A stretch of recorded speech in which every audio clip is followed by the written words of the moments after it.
Australia के ही रहने वाले थे। भारत में रहकर उन्होंने रानी लक्ष्मीबाई का मुकदमा लड़ा था। हमारे स्वतंत्रता संग्राम में झांसी और बुंदेलखंड का कितना बड़ा योगदान है, ये हम सब जानते हैं। यहाँ रानी लक्ष्मीबाई और झलकारी बाई जैसी वीरांगनाएं भी हुई और मेजर ध्यानचंद जैसे खेल रत्न भी इस क्षेत्र ने देश को दिए हैं। साथियों, वीरता केवल युद्ध के मैदान में ही दिखाई जाए ऐसा जरूरी नहीं होता। वीरता जब एक व्रत बन जाती है और उसका विस्तार होता है तो हर क्षेत्र में अनेकों कार्य सिद्ध होने लगते हैं। मुझे ऐसी ही वीरता के बारे में श्रीमती ज्योत्सना ने चिट्ठी लिखकर बताया है। जालौन में एक पारंपरिक नदी थी, नून नदी।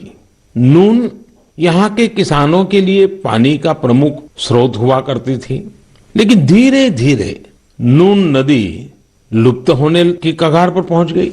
जो थोड़ा बहुत अस्तित्व इस नदी का बचा था, उसमें वो नाले में तब्दील हो रही थी। इससे किसानों के लिए सिंचाई का भी संकट खड़ा हो गया था।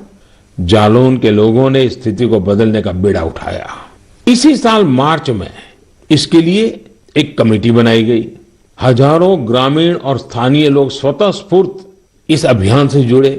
यहाँ की पंचायतों ने ग्रामीणों के साथ मिलकर काम करना शुरू किया और आज इतने कम समय में और बहुत कम लागत में ये नदी फिर से जीवित हो गई है। कितने ही किसानों को इसका फायदा हो रहा है। युद्ध के मैदान से अलग वीरता का ये उदाहरण हमारे देशवासियों की संकल्प शक्ति को दिखाता है और ये भी बताता है कि अगर हम ठान ले तो कुछ भी असंभव नहीं है। और तभी तो मैं कहता हूं, सबका प्रयास। मेरे प्यारे देशवासियों, जब हम प्रकृति का संरक्षण करते हैं तो बदले में प्रकृति हमें भी संरक्षण और सुरक्षा देती है। इस बात को हम अपने निजी जीवन में भी अनुभव करते हैं और ऐसा ही एक उदाहरण तमिलनाडु के लोगों ने व्यापक स्तर पर प्रस्तुत किया है। ये उदाहरण है तमिलनाडु के तूतुकुड़ी जिले का। हम जानते हैं कि तटीय इलाकों में कई बार जमीन के डूबने का खतरा रहता है। तूतुकुड़ी में भी कई छोटे आइलैंड और टापू ऐसे थे जिनके समुद्र में डूबने का खतरा बढ़ रहा था। यहाँ के लोगों ने और विशेषज्ञों ने इस प्राकृतिक आपदा का बचाव प्रकृति के जरिए ही खोजा। ये लोग अब इन टापुओं पर पाल्मेरा के पेड़ लगा रहे हैं। ये पेड़ साइक्लोन और तूफानों में भी खड़े रहते हैं और जमीन को सुरक्षा देते हैं। इनसे अब इस इलाके को बचाने का एक नया भरोसा जगा है।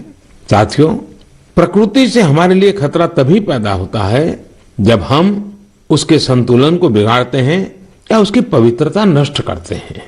प्रकृति माँ की तरह हमारा पालन भी करती है और हमारी दुनिया में नए नए रंग भी भरती है। अभी मैं